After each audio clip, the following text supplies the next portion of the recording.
Sudah?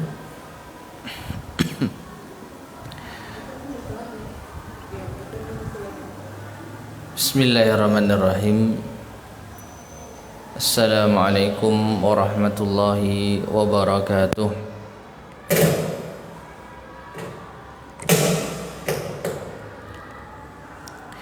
Innal hamdalillah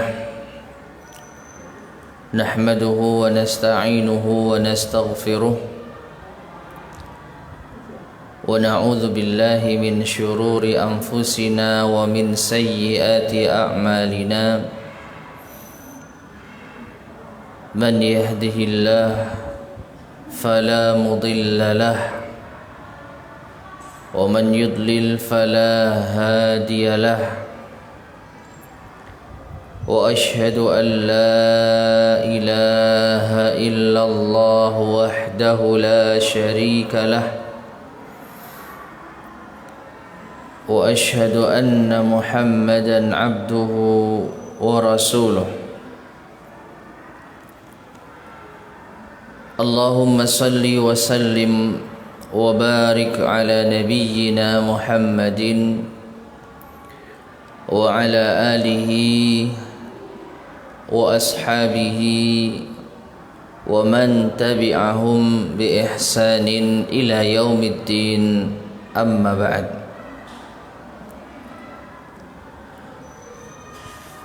Ma'asyiral muslimin,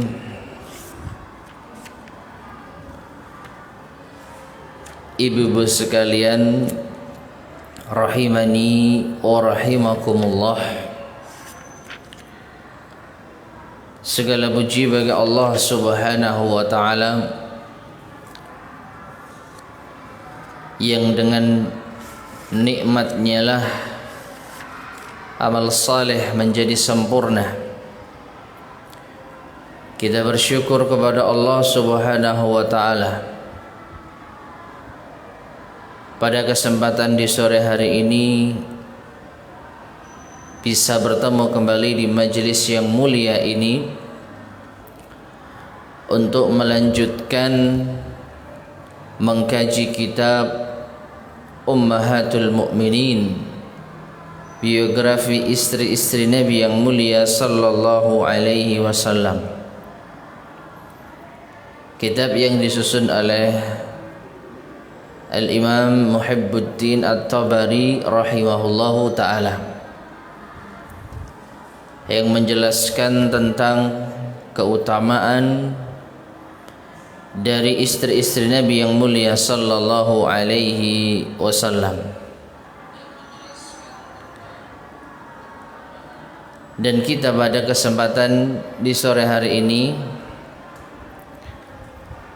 melanjutkan kembali pembahasan tentang biografi Aisyah radhiyallahu taala anha. Dan insyaallah ini akan menjadi pertemuan yang terakhir dari sekian pertemuan tentang biografi Aisyah radhiyallahu taala anha.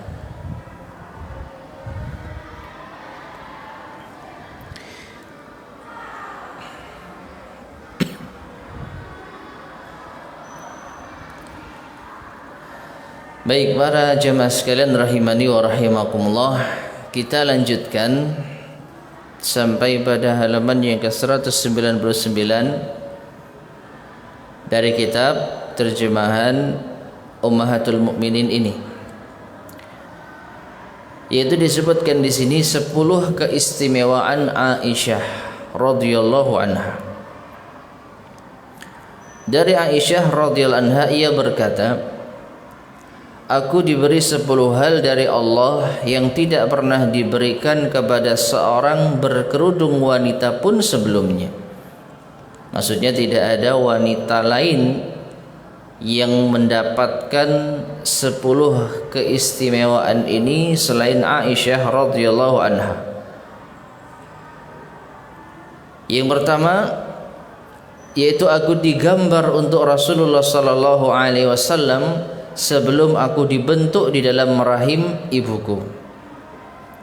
Ini mengisyaratkan kita tentang kisah Aisyah radhiyallahu anha yang akan menjadi calon istri Nabi sallallahu alaihi wasallam.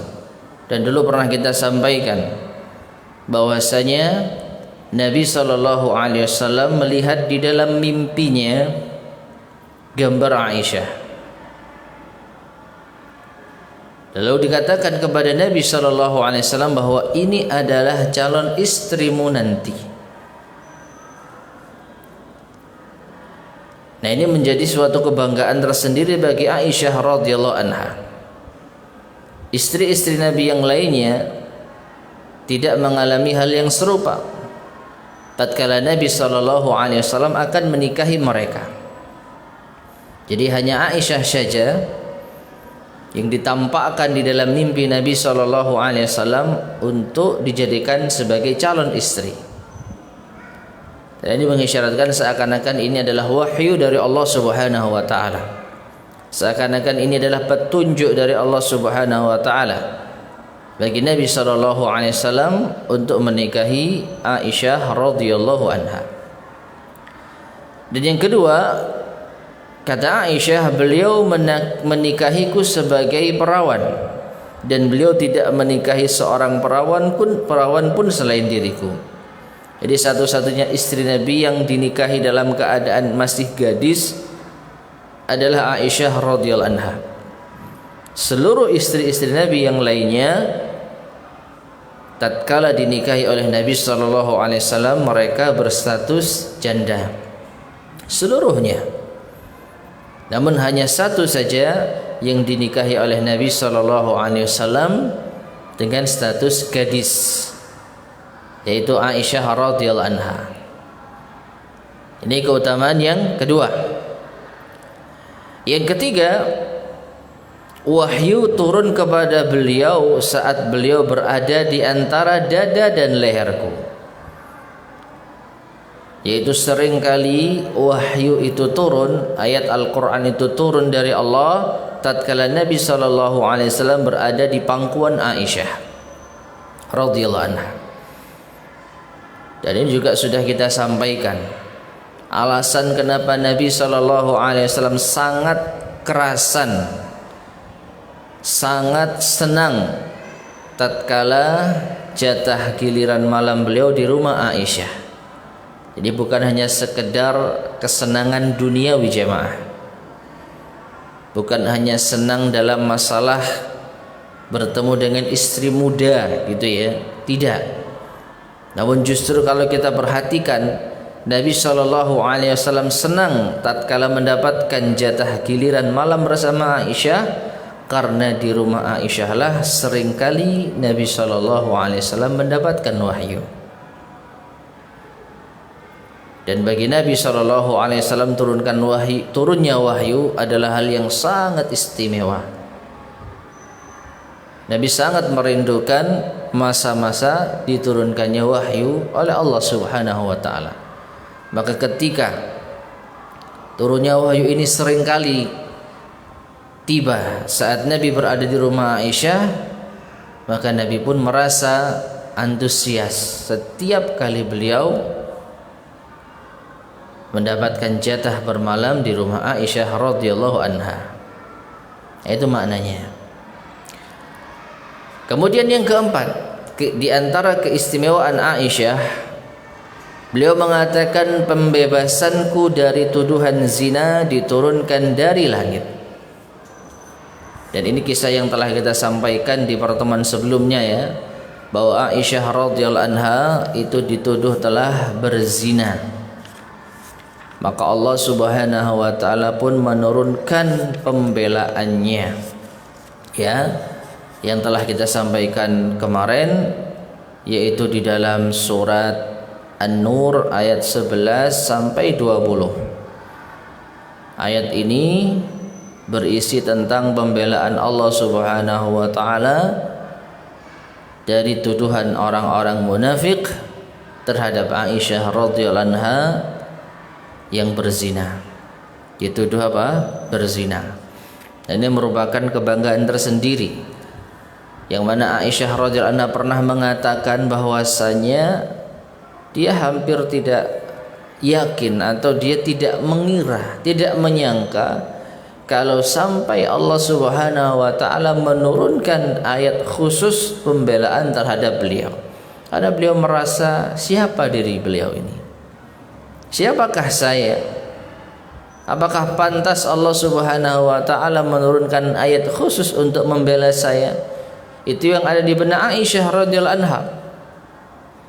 Jadi beliau senantiasa memohon kepada Allah agar diberikan jalan keluar karena tuduhannya sangat dahsyat.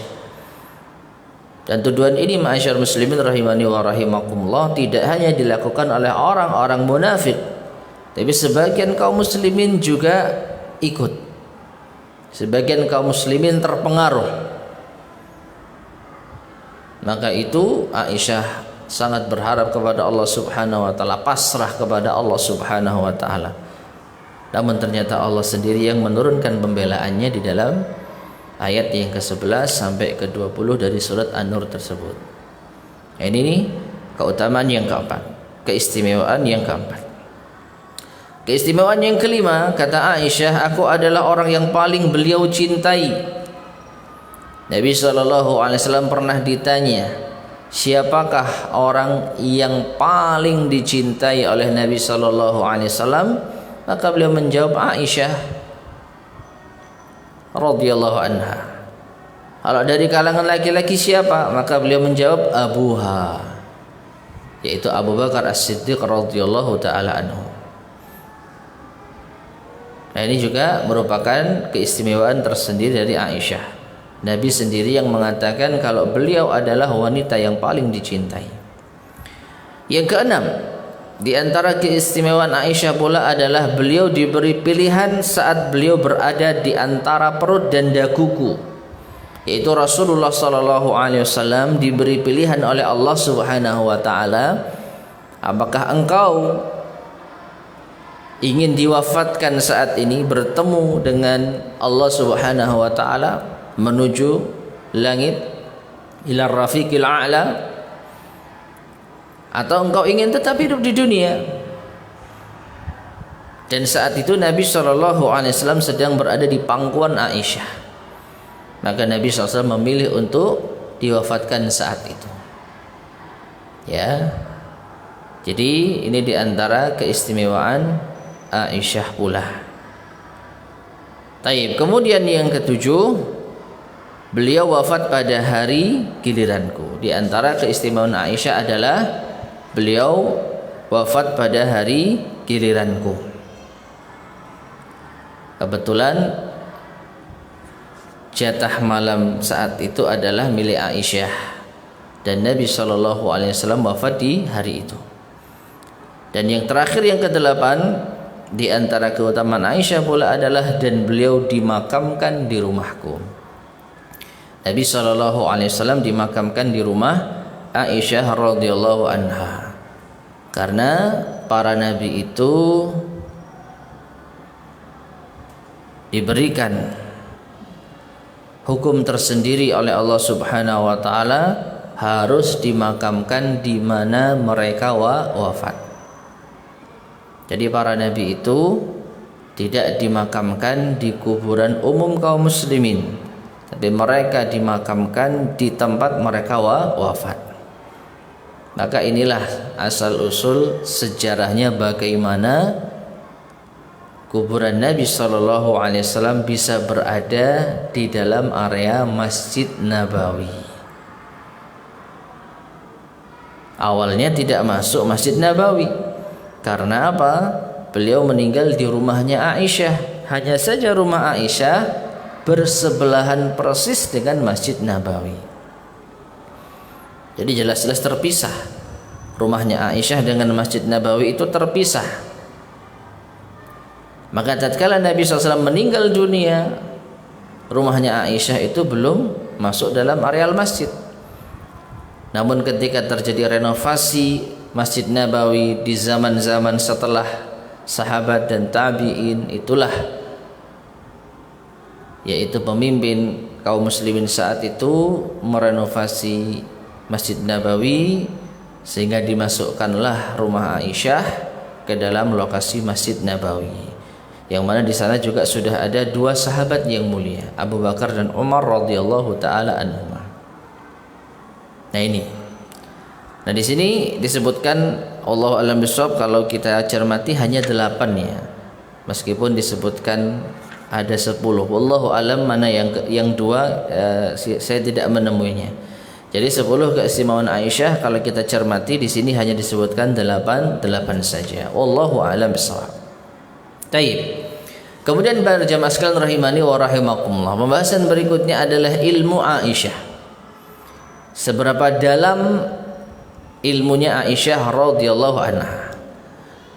Dan di dalam pembahasan ini masuk di dalamnya ilmu agama dan juga ilmu pengobatan. Nanti akan kita singgung insyaallah.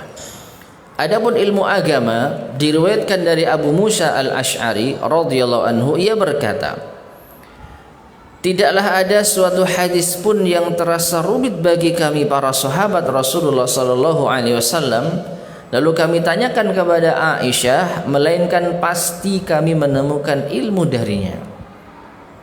Diriwayatkan oleh At-Tirmizi dan ia berkata hadis ini sahih gharib. Jadi ini pengakuan sahabat Abu Musa al-Asy'ari.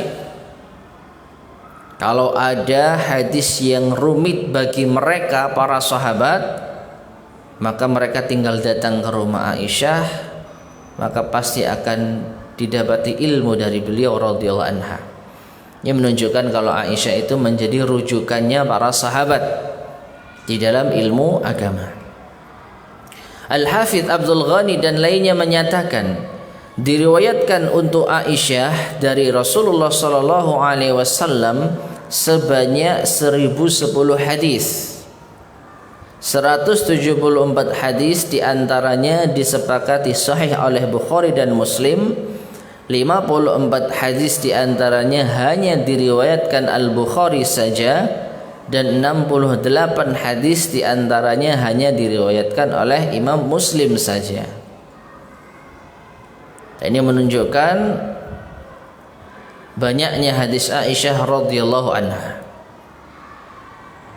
Ya, kalau kita perhatikan di antara sahabat yang paling banyak meriwayatkan hadis Abu Hurairah, Abdullah bin Abbas, Abdullah bin Umar dan lain sebagainya. Maka Aisyah radhiyallahu anha termasuk di antara jajaran para sahabat yang paling banyak meriwayatkan hadis Nabi sallallahu alaihi wasallam.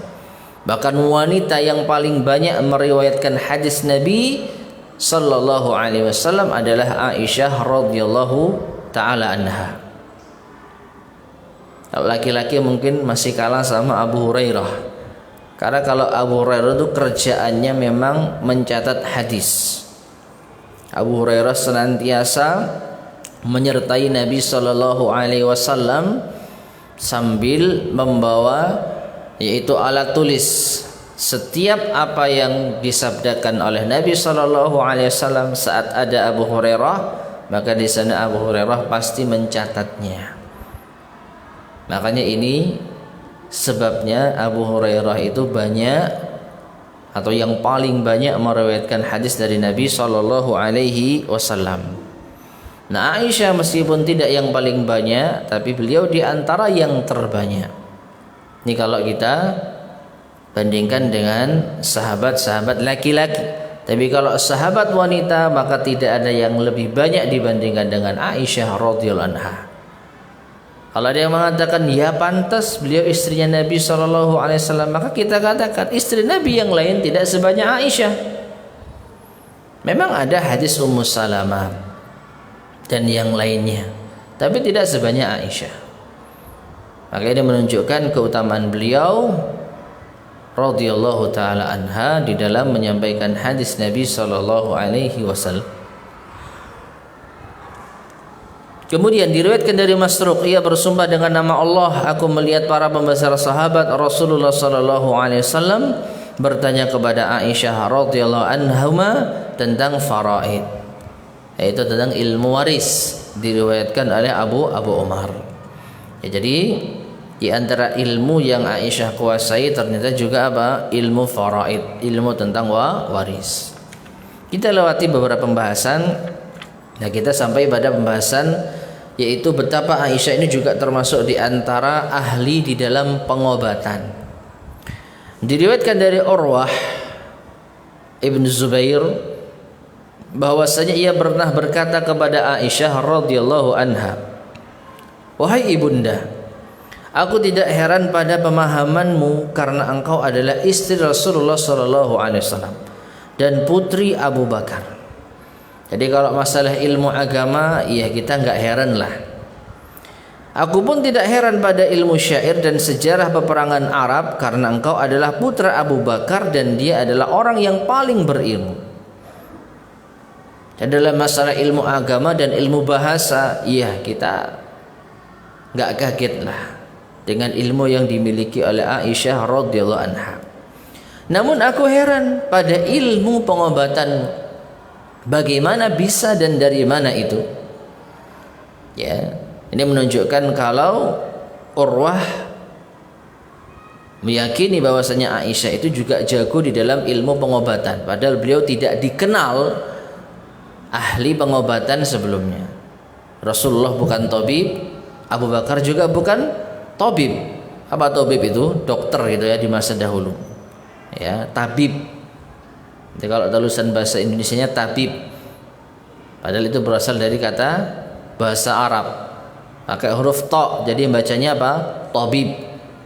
Ya, kalau tabib itu tulisan bahasa Indonesia, kalau bacaan yang benarnya tabib.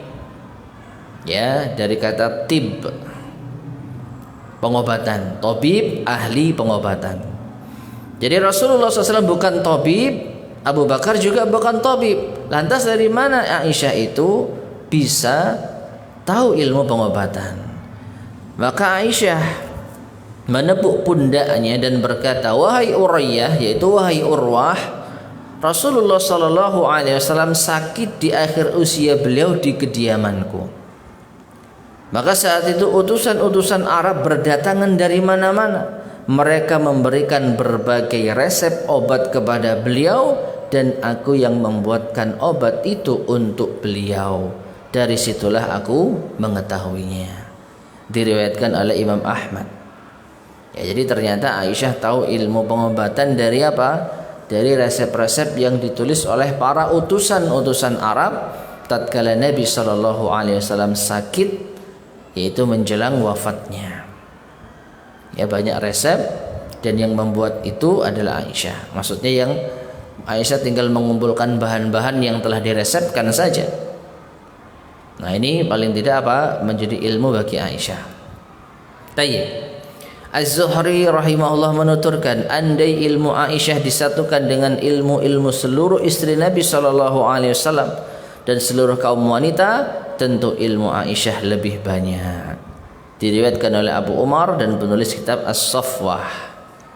Ya, jadi kalau kita kumpulkan yaitu ilmunya para wanita, para sahabat wanita di kalangan para wanita di kalangan sahabat Nabi sallallahu alaihi wasallam, maka tentu masih lebih banyak ilmunya Aisyah radhiyallahu anha.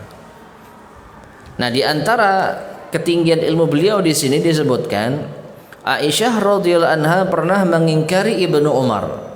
Kita tahu ya, Ibnu Umar adalah salah seorang ulama dari kalangan sahabat, Abdullah bin Umar, putranya Umar bin Al-Khattab radhiyallahu anhu. Termasuk di antara rujukan di dalam ilmu agama. Banyak hadis yang diriwayatkannya. Namun pernah suatu ketika diriwayatkan dari Urwah bin Az-Zubair, ia berkata, suatu ketika aku dan Ibnu Umar bersandar di kamar Aisyah. Ya. Saat itu kami mendengar suara Aisyah bersiwak. Aku berkata, wahai Abu Abdurrahman, yaitu wahai Ibnu Umar, apakah Rasulullah sallallahu alaihi wasallam mengerjakan umrah di bulan Rajab? Maka Ibnu Umar menjawab, iya. Lalu aku, Urwah bin Zubair, bertanya kepada Aisyah, wahai ibunda, apakah engkau tidak mendengar apa yang dikatakan oleh Abu Abdurrahman? Apakah anda tidak mendengar apa yang dikatakan oleh Ibnu Umar? Ia berkata bahwa Rasulullah sallallahu alaihi wasallam mengerjakan umrah pada bulan Rajab.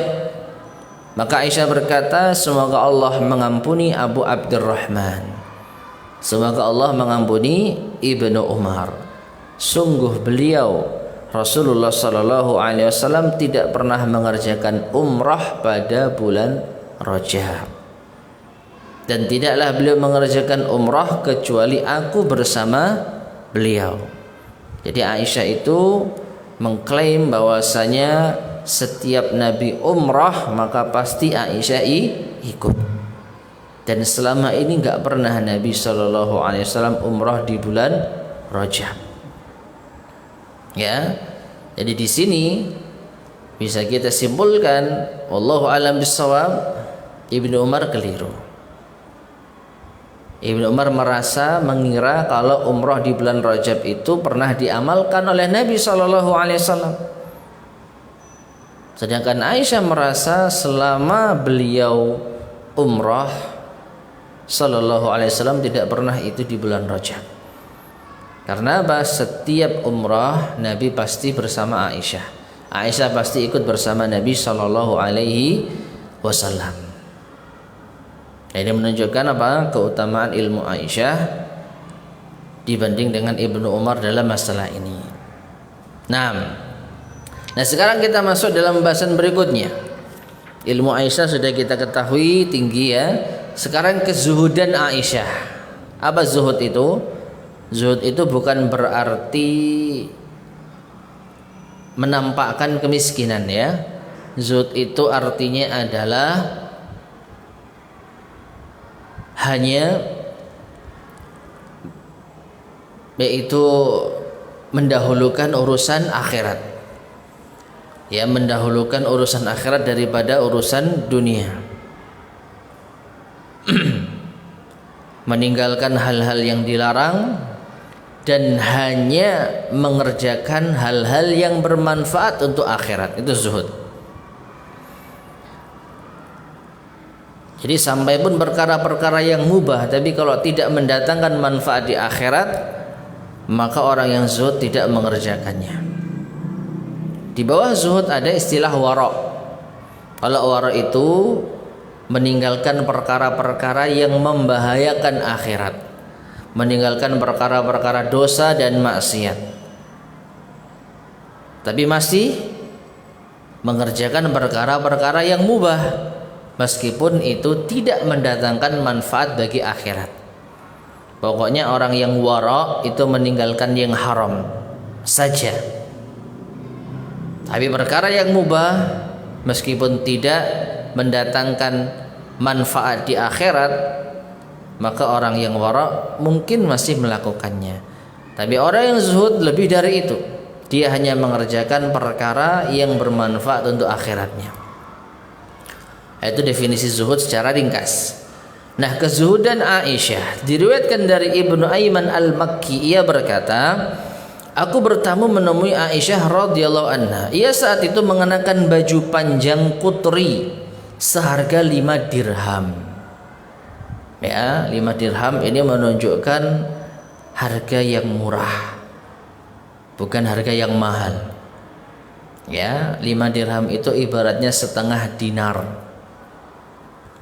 Setengah dinar, karena 1 dinar itu senilai dengan 10 dirham. 1 dinar senilai dengan 10 dirham. Nah, ini hanya setengah dinar, 5 dirham. Aisyah berkata, lihatlah budak wanita milikku itu. Ia merasa enggan atau tinggi hati untuk mengenakannya di rumah. Artinya apa? Budaknya saja itu enggan untuk memakai pakaian itu, tapi ini dipakai oleh Aisyah radhiyallahu anha. Nah, seperti itu. Ya, ini menunjukkan Aisyah orang yang sangat sederhana. Beliau sallallahu alaihi wasallam tidak merasa yaitu berat untuk memakai pakaian yang sederhana. Bagaimana tidak, Rasulullah sallallahu alaihi wasallam sendiri juga mencontohkan hal yang demikian. Ya, Rasulullah sallallahu alaihi wasallam tidur beralaskan ranjang tikar yang kasar, sehingga kalau beliau bangun itu nampak bekas ukiran-ukiran tikarnya. Jadi beliau tidak tidur di atas kasur yang lembut, permadani yang halus, karpet yang tebal. Beliau tidur di atas alas tikar yang kasar, sehingga itu membekas di kulit Nabi Shallallahu Alaihi Wasallam. Maka inilah yang menjadi salah satu hal yang membuat Aisyah biasa dengan perkara-perkara yang sederhana. Ya, jadi Aisyah itu biasa mengenakan pakaian yang bisa kita katakan murah, 5 dirham.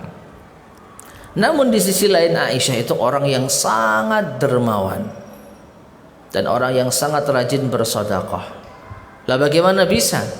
Pakaiannya saja hanya 5 dirham. Ini menunjukkan kalau Aisyah nggak punya harta. Kok bisa rajin sedekah dan menjadi orang dermawan? Maka mari kita saksikan bagaimana ceritanya Aisyah itu bisa sedekah dan menjadi orang yang dermawan. Diriwayatkan dari Muhammad bin Al-Munkadir dari Ummu Durrah, ia sering menemui Aisyah radhiyallahu anha. Ia berkata, Ibnu Zubair mengirim uang dalam 2 karung untuknya. Abdullah bin Zubair, ya, Abdullah bin Zubair salah satu kerabatnya Aisyah, masih punya hubungan kekerabatan dengan Aisyah radhiyallahu anha, mengirim uang dalam 2 karung untuknya.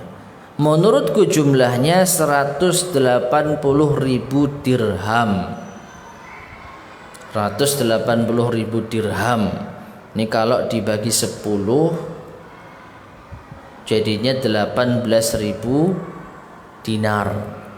Kan begitu ya. 1 dinar itu 10 dirham. Berarti kalau 180.000 ya tinggal dibagi 10. Senilai 18.000 dinar. Ini sudah sampai nisab ini ya. Sudah sampai nisab karena nisab zakat emas itu 85 gram emas, 20 dinar. 20 dinar. Nah, ini berapa? 18.000 dinar. Jadi orang yang kaya raya berarti. Luar biasa.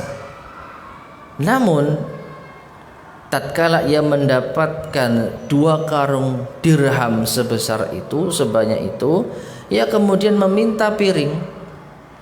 Saat itu ia sedang berpuasa. Jadi minta piring padahal sedang berpuasa. Untuk apa? Ternyata piring itu digunakan untuk bagi-bagi uang tadi. Ya, ia duduk membagi-bagikan uang itu kepada orang-orang. Jadi dia duduk depan rumahnya, karung di sebelahnya, ambil piring, silakan yang mau kasihkan. Sampai habis.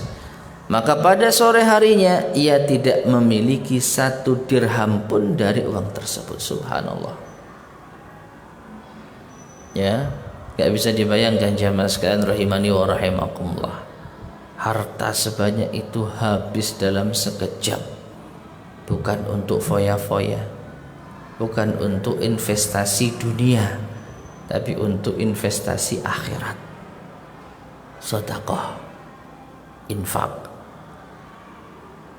Ya, seketika menjadi orang yang kaya raya, dan seketika itu pula kaya raya itu tercabut dari diri beliau radhiyallahu anha.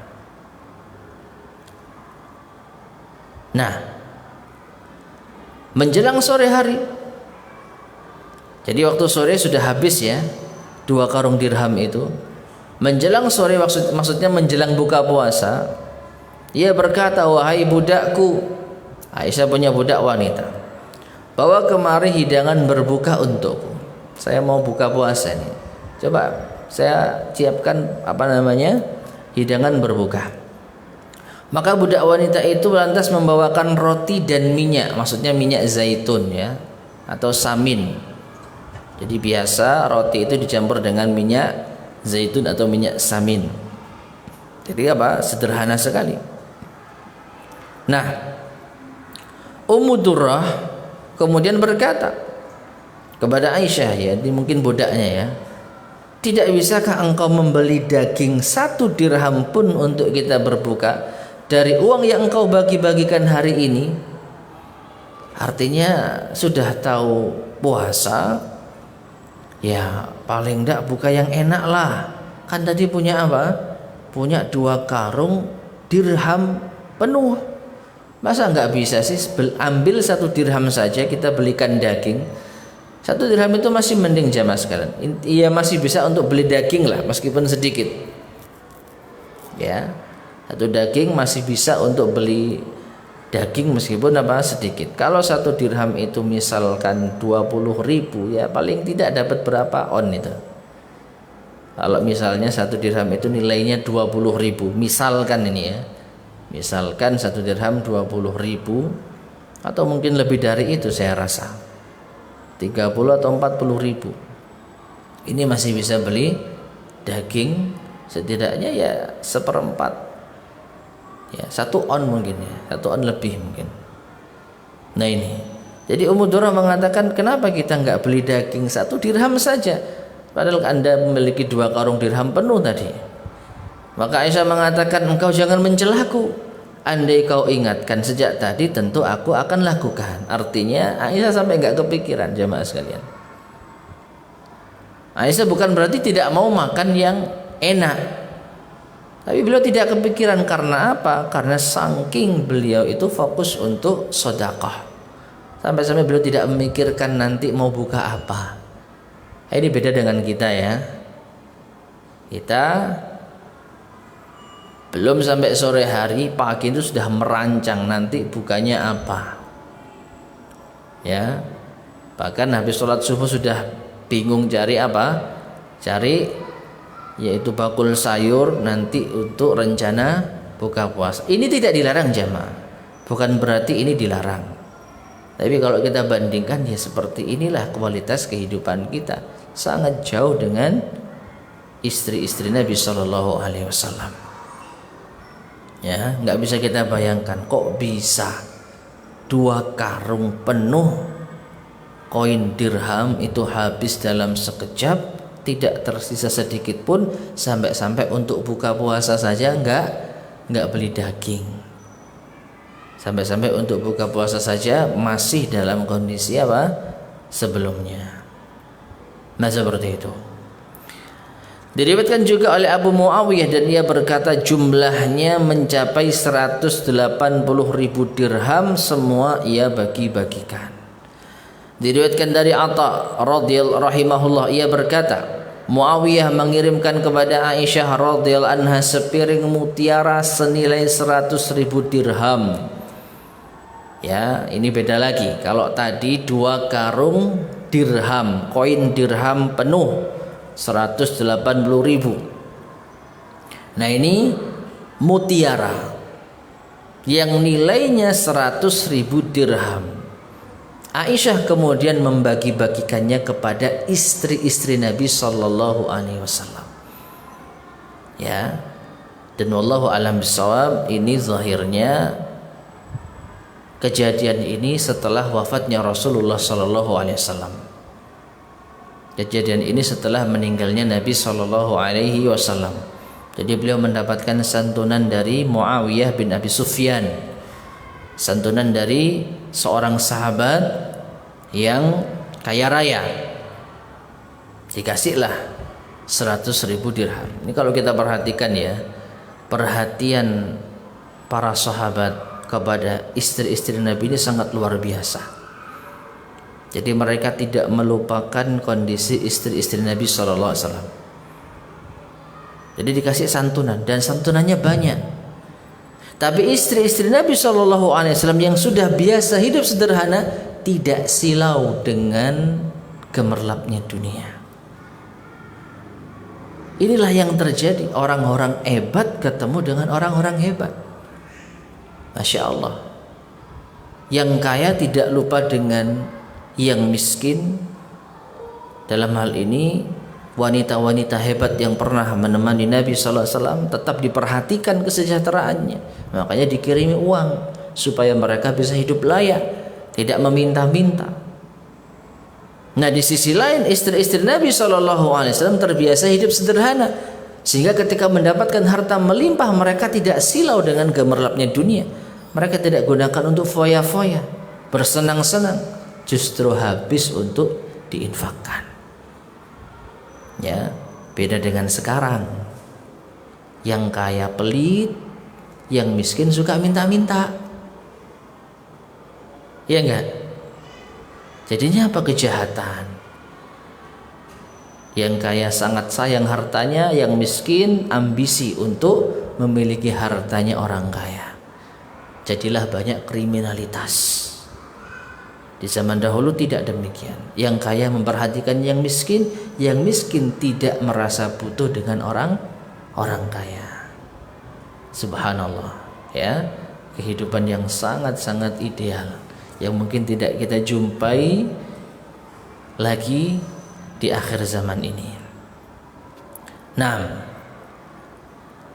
diriwayatkan dari Urwah radhiyallahu anhu, ia berkata, aku melihat Aisyah membagi-bagikan 70.000 dirham. Ini riwayat yang lainnya, 70.000 dirham. Sementara ia sendiri menambal baju panjang miliknya. Jadi tadi sudah kita sampaikan ya, Aisyah itu pakaiannya harganya 5 dirham. Lalu beliau dapat hadiah halal 70.000 dirham. Logika kita, seandainya dia ambil beberapa dirham untuk ganti baju baru, maka tentu ini masih banyak sisanya jemaah.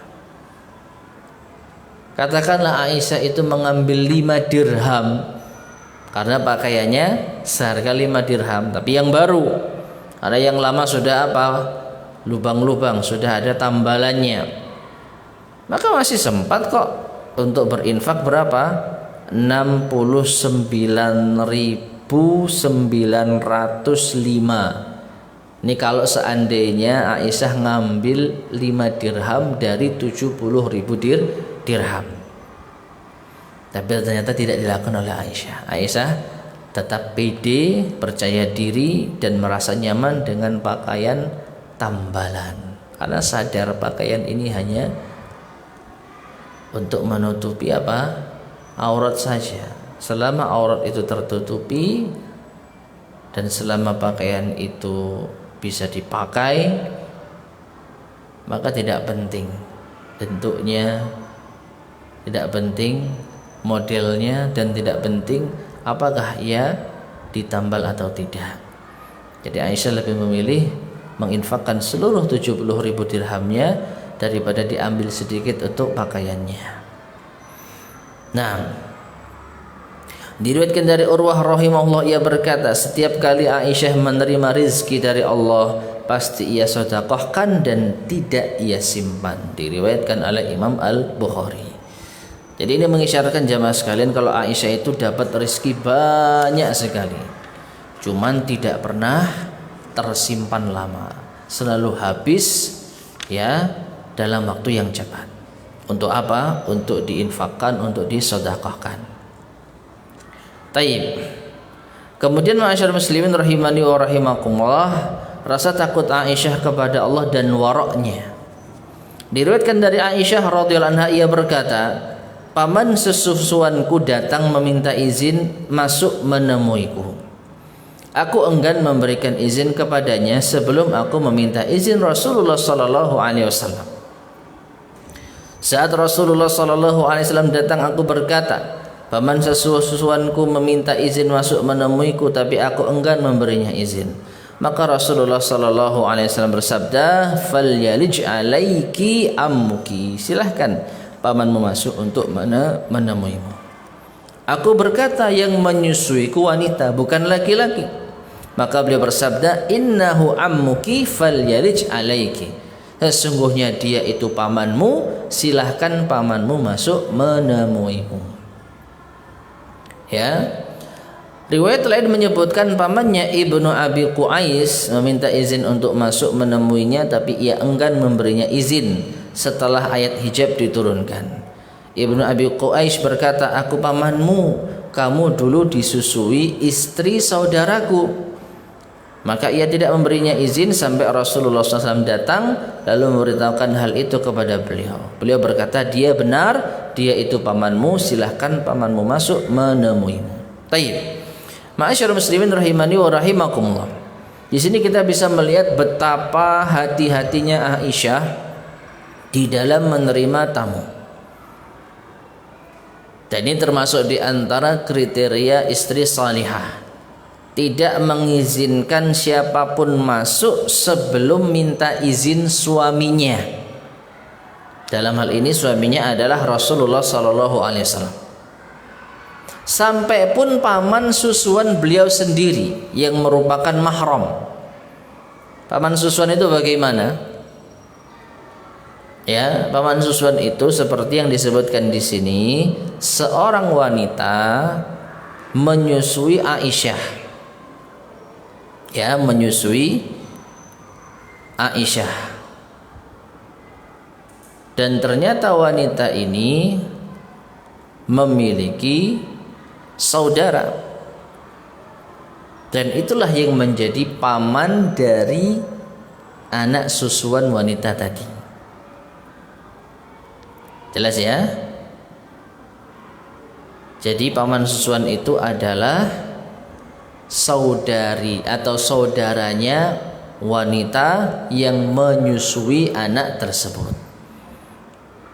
Maka ini mahram jamaah sekalian. Ibunya atau yang menyusui disebut ibu susuan. Suami wanita yang menyusui disebut bapak susuan. Saudaranya wanita itu disebut paman susuan. Nah, itu maksudnya. Ya, jadi apa? Paman susuan, saudara atau saudari dari wanita tersebut, saudara dari wanita tersebut atau laki-laki suaminya tersebut. Nah, maka Aisyah radhiyallahu anha khawatir kalau seandainya paman susuan itu bukan mahram, maka enggak diizinkan. Namun setelah Nabi SAW datang dijelaskan ternyata mahram, maka diizinkan untuk menemui Aisyah radhiyallahu anha.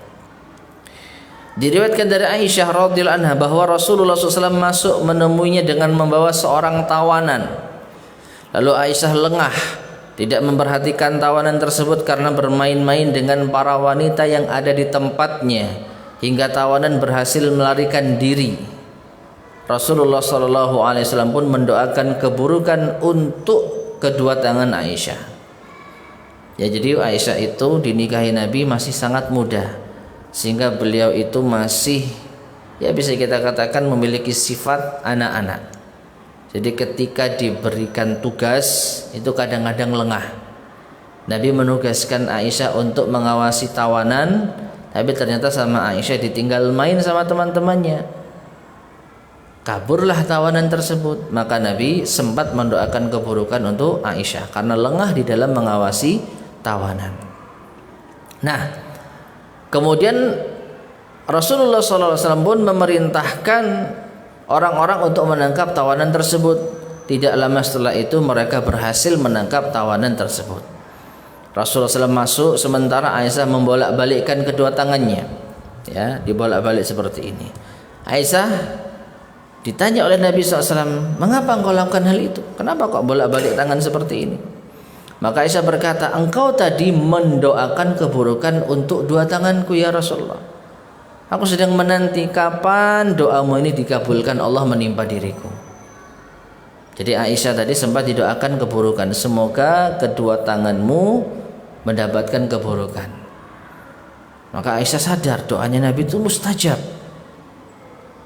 Maka ketika Nabi masuk dia melihat tangannya.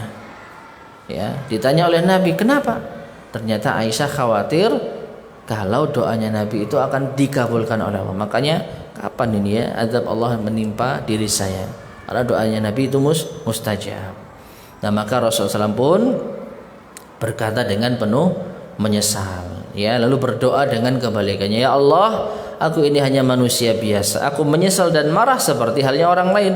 maka siapapun mukmin laki-laki maupun perempuan yang aku doakan dengan doa keburukan padanya, jadikanlah doa itu sebagai pembersih dan kesucian dosa baginya. Jadi ini doa sebaliknya.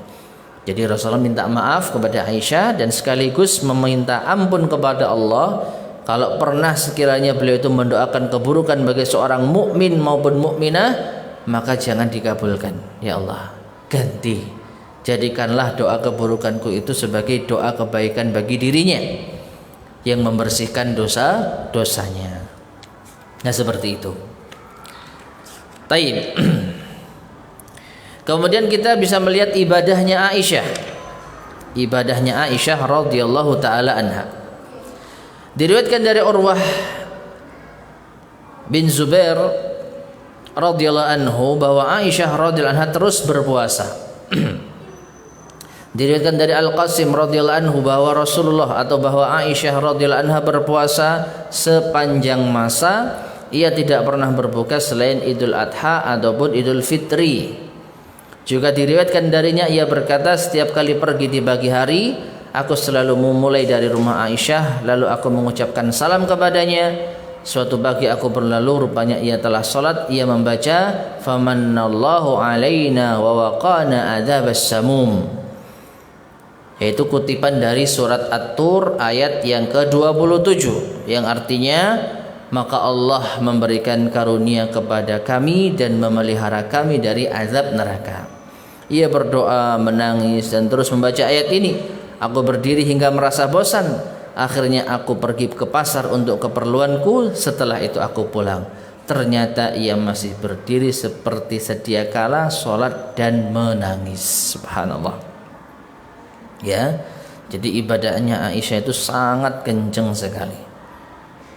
Jadi kesimpulannya dalam kisah ini, yaitu Urwah ketika melewati rumah Aisyah, Aisyah sedang apa? Sholat dan berdoa dalam keadaan menangis. Ditinggallah ke pasar, balik-balik dari pasar, Aisyah masih tetap dalam keadaan seperti itu. Ya, ini menunjukkan Aisyah selain ahli ilmu, beliau juga ahli ibadah. Taib, sifat malu Aisyah.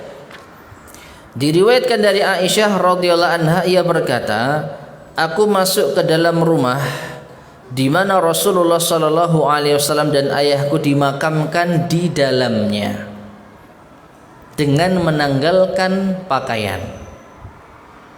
Aku berkata, ia hanya suami dan ayahku. Selanjutnya ketika Umar radhiyallahu anhu dimakamkan, demi Allah, saat masuk aku selalu mengencangkan pakaianku karena malu kepada Umar. Hadis ini diriwayatkan oleh Imam Ahmad di dalam musnadnya. Taib. Ma'asyiral muslimin rahimani wa rahimakumullah. Perhatikan di sini ya. Di sini Aisyah itu memiliki rasa malu yang mungkin bagi kita berlebihan. Bagaimana tidak? Di hadapannya ada makam kuburan 3 orang laki-laki yang sudah meninggal, yang tentu saja tidak bisa melihat auratnya Aisyah. Ya. Tapi saking malunya Aisyah, ketika Umar bin Khattab dimakamkan bersama dengan Rasulullah sallallahu alaihi wasallam dan Abu Bakar, maka sejak saat itu Aisyah tidak menanggalkan pakaian tatkala berada di ruangan yang ada makam ketiga orang tersebut. Sebelumnya Aisyah radhiyallahu anha masih mau untuk menanggalkan pakaian ketika Rasulullah SAW dimakamkan. Karena itu istri atau suaminya Aisyah sendiri. Di masa hidupnya Aisyah ya tentu pernah saling membuka atau memandangi auratnya. Ketika Abu Bakar dimakamkan di samping Rasulullah SAW, Aisyah masih tidak malu karena itu ayahnya sendiri. Ya. Nah, lantas ketika Umar bin Khattab juga dimakamkan di samping 2 sahabatnya, Rasulullah SAW dan Abu Bakar, nah saat itulah Aisyah mulai menutup pakaiannya ketika berada di ruangan tersebut. Jadi beliau merasa malu ketika berada di ruangan yang di sana ada orang asing meskipun sudah meninggal. Siapa orang asing tersebut? Umar bin Khattab. Kalau Rasulullah suaminya, kalau Abu Bakar ayahnya, kalau Umar bin Khattab itu orang asing. Ya. Sehingga Aisyah merasa malu kalau membuka pakaiannya sehingga terlihat auratnya. Tayyib. Kemudian ma'asyar muslimin rahimani wa rahimakumullah, kecemburuan Aisyah sebelum kita masuk pada wafatnya Aisyah. Diriwayatkan dari Aisyah radhiyallahu anha bahwa suatu malam Rasulullah sallallahu alaihi wasallam keluar dari tempatnya. Aisyah berkata, "Aku pun cemburu pada beliau." Setelah itu beliau kembali dan melihat kondisiku. Beliau bertanya, "Malaki ya Aisyah, aghirti?" Engkau kenapa wahai Aisyah? Cemburukah engkau? Faqultu wa ma li la yugharu misli ala mislik. Aku berkata, bagaimana wanita sepertiku tidak cemburu pada orang sepertimu? Faqala Rasulullah sallallahu alaihi wasallam, maka Rasulullah bertanya, "Aqad ja'aki syaitanuki?" Apakah setanmu datang menghampirimu? Qalat Aisyah mengatakan, "Ya Rasulullah, au ma iya syaitanun?" Apakah ada setan yang menyertaiku? Qal, Rasulullah mengatakan, "Na'am." Iya. Qultu, Aisyah mengatakan, "Wa ma'a kulli insan?" Apakah juga ada pada setiap manusia? Maksudnya di setiap manusia itu apakah ada setan yang menyertainya? Qala, "Na'am." Iya. Di setiap setan ada, di setiap manusia pasti disertai oleh setan. Qultu, aku mengatakan lagi, yaitu Aisyah, "Wa ma'aka ya Rasulullah?" Apakah juga ada pada dirimu ya Rasulullah? Apakah setan juga mengikutimu ya Rasulullah? Qal, maka beliau mengatakan, "Na'am." Sampai pun ada pada diriku. Walakin Rabbi a'anani alaihi hatta aslama. Iya.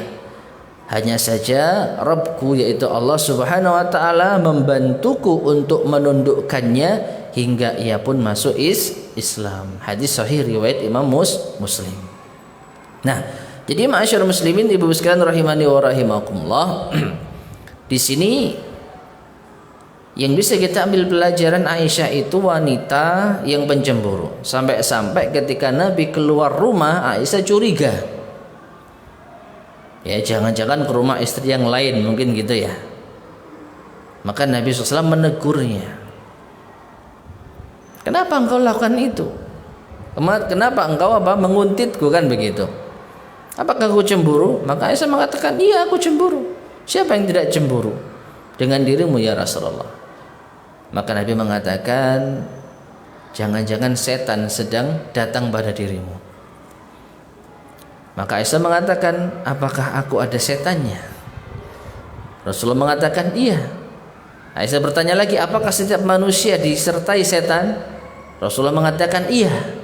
Apakah engkau juga ya Rasulullah? Rasulullah mengatakan, iya. Hanya saja Allah sudah menundukkan dirinya untukku, sehingga setanku pun masuk Islam. Jadi setan yang menyertai Rasulullah SAW sudah masuk Islam. Berarti tidak ada setan yang mengganggu Rasul Sallallahu Alaihi Wasallam. Nah, ini menunjukkan kalau cemburu itu termasuk juga gangguan dari syaitan. Ya, apalagi cemburu yang berlebihan. Taib. Dan yang terakhir, ma'asyar muslimin rahimani wa rahimakumullah, wafatnya Aisyah radhiyallahu anha. Kita bacakan di sini. Al-Waqidi, salah seorang pakar sejarah, mengatakan, Aisyah radhiyallahu anha wafat pada malam Selasa. 17 malam berlalu dari bulan Ramadan. Berarti 17 Syawal ya.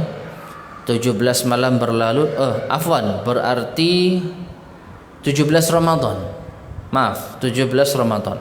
17 malam berlalu dari bulan Ramadan. Maksudnya masuk Ramadan 17 hari setelahnya wafat Aisyah. Tahun 58 Hijriah, dalam usia 66 tahun.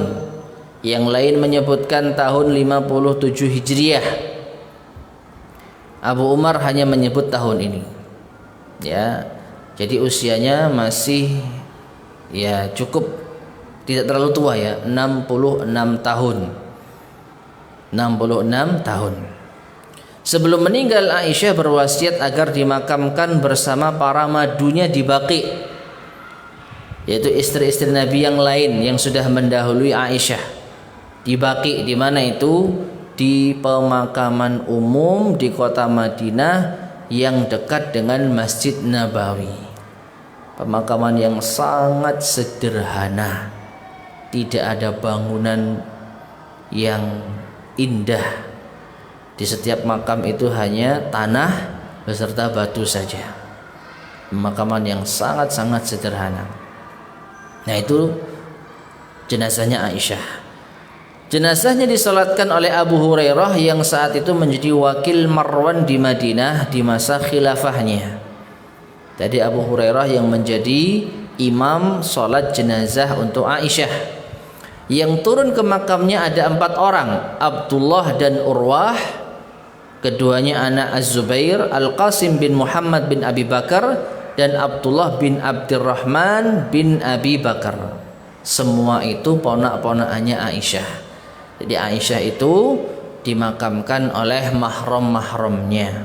4 orang keponakannya semua mengantarkan Aisyah ke peristirahatan terakhir di dunia ini. Nah, Aisyah juga menyampaikan wasiat kepada Abdullah bin Zubair.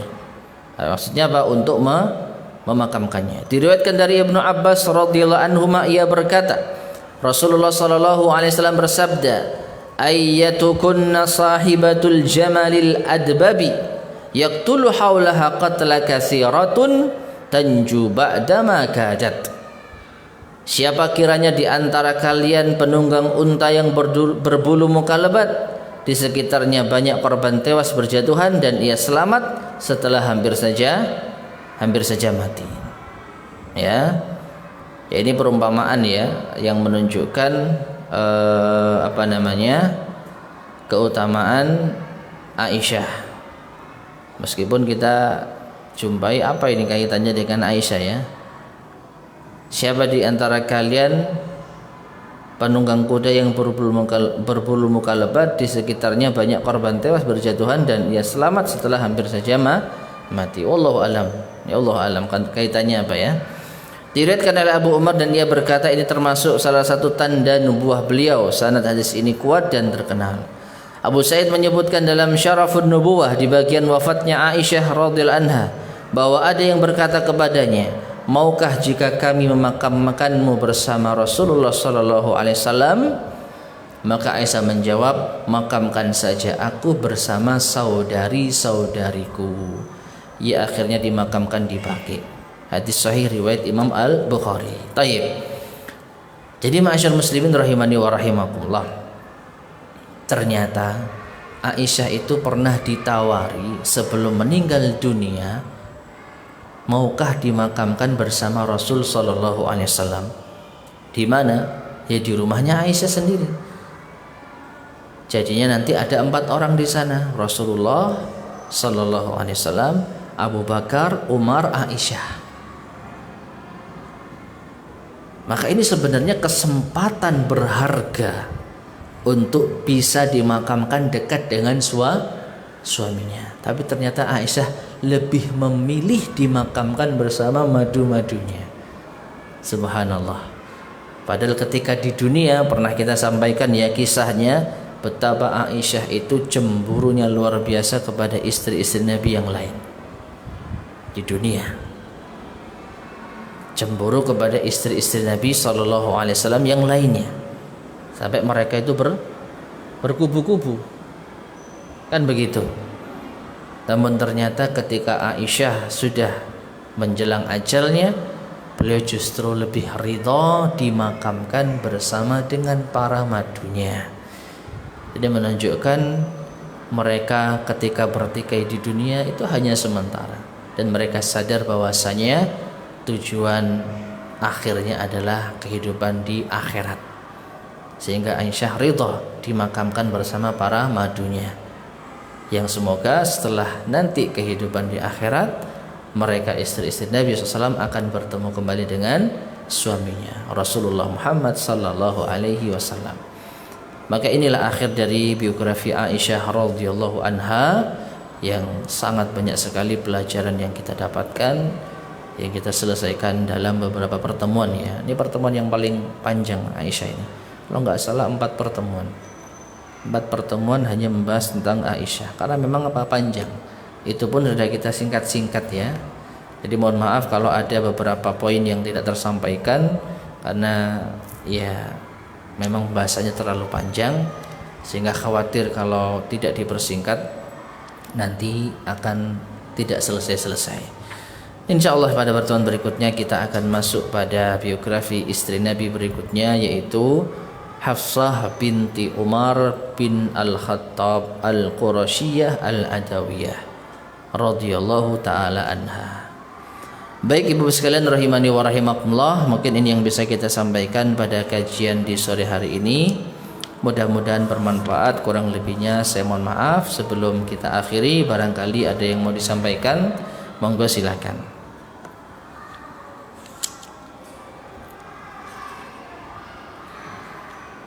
Baru 2 ya istri Nabi yang kita bahas biografinya, Khadijah dan Aisyah. Ya, Khadijah, kemudian Aisyah, kemudian setelah ini Hafsah. Baru setelah itu tidak terlalu banyak ya pembahasannya. Sejarah yang ada tidak terlalu banyak.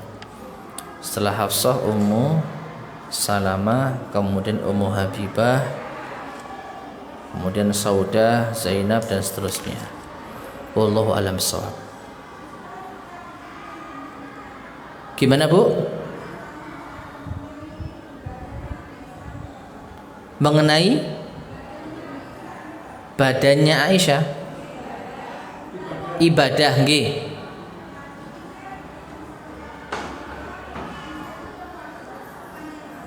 Iya. Iya. Taib. Tadi kita sebutkan, ya saya hanya membaca saja ya. Disebutkan bahwasanya Aisyah radhiyallahu anha itu sepanjang masa berpuasa kecuali saat Idul Fitri dan Idul Adha saja, begitu ya. Tadi tidak sempat saya komentari karena wallahu a'lam bishawab, yang pertama saya tidak mempelajari riwayatnya. Ya, saya tidak mempelajari riwayatnya apakah sahih atau tidak. Apakah sahih atau tidak. Anggaplah itu sahih ma'asyiral muslimin rahimani wa rahimakumullah, maka kita jumpai ternyata ada larangan dari Nabi sallallahu alaihi wasallam. Ya. Nah, ini saya ulangi lagi, diriwayatkan dari Al-Qasim bahwasanya Aisyah berpuasa sepanjang masa, ia tidak pernah berbuka selain Idul Adha atau Idul Fitri. Namun di sini tidak disebutkan, gak ada riwayatnya. Jadi saya khawatir hadis ini atau kisah ini dhaif atau lemah. Ya, anggaplah sahih, maka ini bertentangan dengan apa itu larangan dari Nabi Shallallahu Alaihi Wasallam. Ada 3 orang yang datang ke rumah Nabi ingin tahu ibadahnya Nabi SAW. Ternyata Nabi itu kadang puasa kadang tidak. Maka salah satu dari mereka berinisiatif, wa asumud dahar, aku akan puasa sepanjang masa. Jadi nggak pernah buka kecuali saat hari raya saja. Maka Nabi SAW mengatakan, wallahi inni la atqakum lillah wa akhsyakum lah. Demi Allah, aku adalah orang yang paling takwa kepada Allah dan paling takut kepadanya. Walakin asum wa uftir, tapi aku puasa dan kadang juga berbuka. Dalam kisah yang lain Nabi SAW mengatakan, kalau engkau mau puasa yang paling baik, puasalah dengan puasanya Nabi siapa? Daud. Tidak boleh lebih dari itu. Jadi anggaplah hadis ini hadis yang sahih, maka ini bertentangan dengan keterangan dari Nabi SAW. Wallahu a'lam bishawab. Baik, ada lagi yang disampaikan?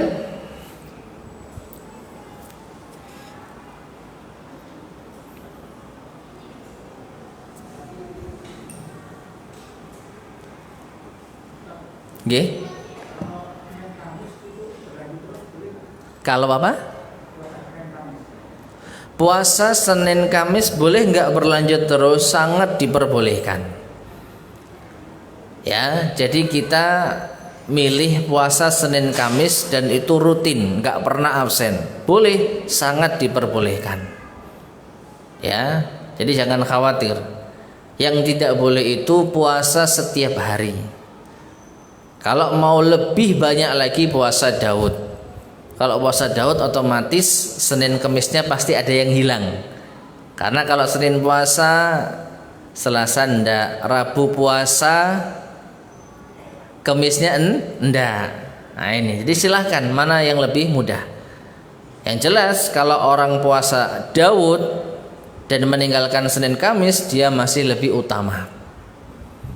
Ya, jadi yang paling utama ya puasa Daud. Wallahu a'lam bishawab. Nabi SAW setahu saya puasa Senin Kamis. Setahu saya puasa Senin Kamis. Ya. Setahu saya tidak berpuasa Daud. Wallahu a'lam bishawab. Baik, ada lagi disampaikan? Nggih.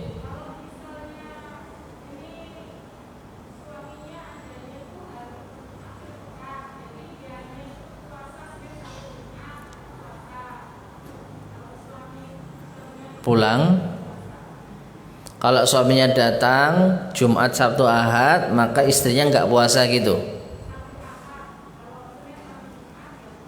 Senin sampai Jumat puasa, Sabtu, Ahad nggak puasa begitu. Boleh atau tidak gitu? Boleh. Boleh karena ini tidak dikatakan puasa setiap hari. Ya. Tidak dikatakan puasa setiap hari karena ada absennya Sabtu dan Ahad. Ya, terus Jumat puasa apa? Pokoknya Jumat itu puasa sunnah tapi harus ada gandengannya. Makanya Kamis harus apa? Puasa. Jadi kalau Jumat mau puasa, Kamis harus puasa. Adapun Senin, Selasa, Rabu, maka memang tidak ada keutamaan khusus ya puasa Selasa dan Rabu. Tapi kalau orang mau puasa apa sunnah ya nggak apa-apa. Ya, tidak mengapa. Wallahu a'lam bishawab. Ada lagi yang disampaikan?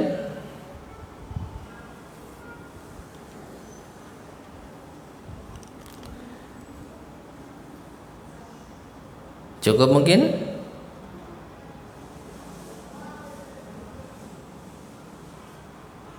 Bagaimana ibu sekalian? Cukup ya? Baik, kita akhiri kajian kita di sore hari ini. Mudah-mudahan bermanfaat.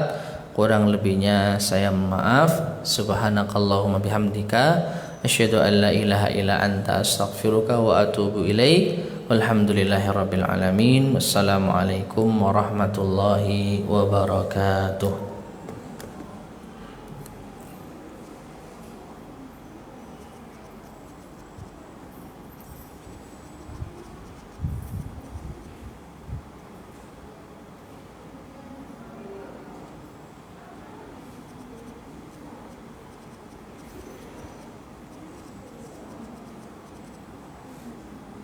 Sudah mati, Bu. Baterainya habis. Oh, nggih.